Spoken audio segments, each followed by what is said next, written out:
आपका हमारे इस दिव्य आध्यात्मिक यात्रा में हार्दिक स्वागत है। आप सुन रहे हैं भविष्य पुराण सनातन धर्म के उस महान ग्रंथों में से एक, जिसमें जीवन, धर्म, कर्म और आने वाले समय के गूढ़ रहस्यों का वर्णन मिलता है। इस श्रृंखला में हम आपके लिए इस पावन ग्रंथ के प्रत्येक अध्याय का संस्कारिक पाठ प्रस्तुत करेंगे। आइए इस ज्ञान, धर्म और सत्य की यात्रा को आरंभ करें, जहाँ हर शब्द में छिपा है जीवन का मार्ग और हर कथा देती है हमें सही दिशा। सनातन ज्ञान की ही इस पवित्र धारा में डूबकर अपने जीवन को अर्थपूर्ण बनाएं। हर हर महादेव। ओम नमः शिवाय। श्री कृष्ण सांब संवाद और भगवान सूर्य नारायण की पूजन विधि। राजा सतानिक ने कहा कि ब्राह्मण श्रेष्ठ भगवान सूर्य नारायण महात्मा सुनते सुनते मुझे तृप्ति नहीं हो रही है, इसलिए सप्तमी कल्प का आप पुनः कुछ और विस्तार से वर्णन करें। सुमंतनु मुनि बोले, राजन, इस विषय में भगवान श्री कृष्ण और उनके पुत्र सांबक का जो परस्पर संवाद हुआ है उसी का मैं वर्णन करता हूँ, उसे आप सुनो। एक समय सांब ने अपने पिता भगवान श्री कृष्ण से पूछा, पिताजी, मनुष्य संसार में जन्म ग्रहण कर कौन सा कर्म करे जिससे कि उसे दुख न हो और मनोवांछित फलों को प्राप्त कर वह स्वर्ग प्राप्त करे तथा मुक्ति भी प्राप्त कर सके। इन सब का आप वर्णन करें। मेरा मन इस संसार में अनेक प्रकार की आदि व्याधियों को देखकर ही अत्यंत उदास हो रहा हूँ। मुझे क्षण मात्र भी जीने की इच्छा नहीं होती।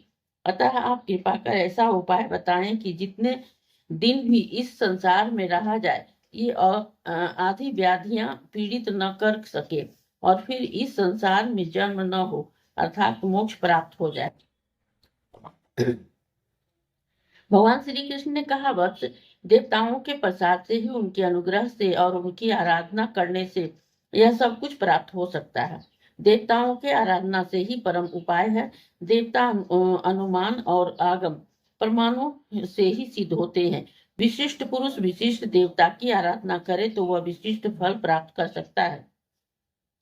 सांब ने कहा, महाराज, प्रथम तो देवताओं के अस्तित्व में ही संदेह है। कुछ लोग कहते हैं कि देवता हैं और कुछ कहते हैं कि देवता नहीं है। फिर विशिष्ट देवता किन्हें समझा जाए? भगवान श्री कृष्ण बोले कि बस आगम से, अनुमान से और प्रत्यक्ष से देवताओं का होना सिद्ध होता है। सांब ने कहा, यदि देवता प्रत्यक्ष सिद्ध हो सकते हैं तो फिर उसके साधन के लिए ही अनुमान और आगम प्रमाण की कुछ भी उपेक्षा नहीं है। श्री कृष्ण बोले, बस सभी देवता प्रत्यक्ष नहीं होते। शास्त्र और अनुमान से ही हजारों देवताओं का ही होना सिद्ध होता है।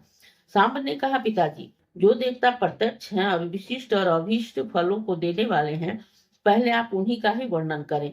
अनंतर शास्त्र तथा अनुमान से सिद्ध होने वाले देवताओं का वर्णन करें। श्री कृष्ण ने कहा, प्रत्यक्ष देवता तो संसार के नित्य स्वरूप ही भगवान सूर्य नारायण ही है।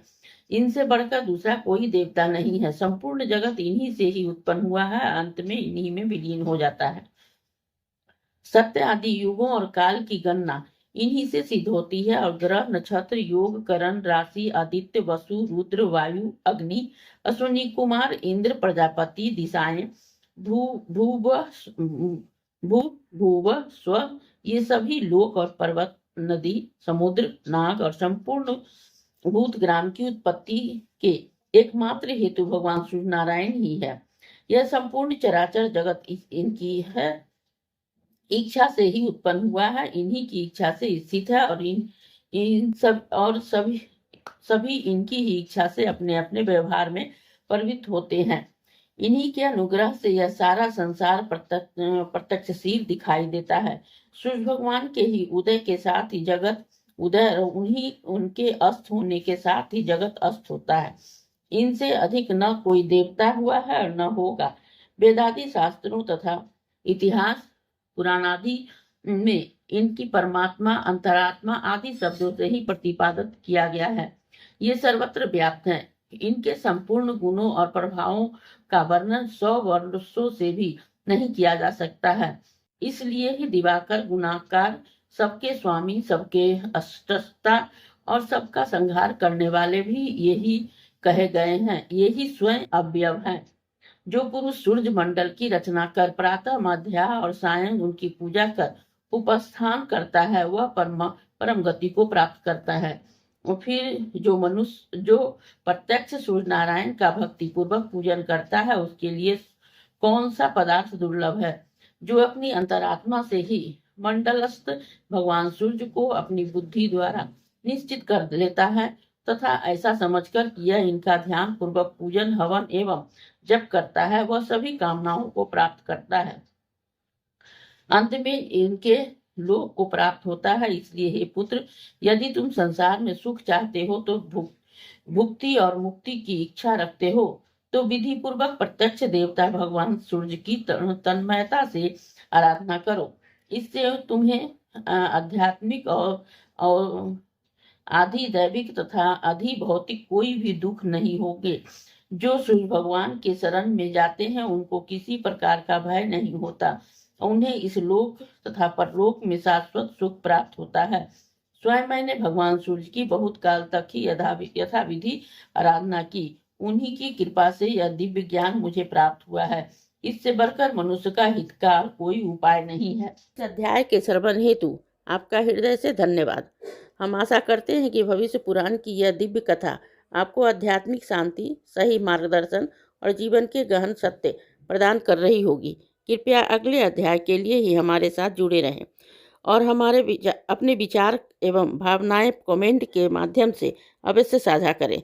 धर्म, कर्म और ज्ञान की इस पावन यात्रा में आपका साथ हमारे लिए अत्यंत अनमोल है। हर हर महादेव। ओम नमः शिवाय। यदि यह प्रस्तुति आपको पसंद आई हो, लाइक करें, कमेंट करें, सब्सक्राइब जरूर करें, बेल आइकॉन दबाना ना भूलें ताकि अगला अध्याय आपसे छूटे नहीं। और इस पावन ज्ञान को ही शेयर करें अपने परिवार और मित्रों तक।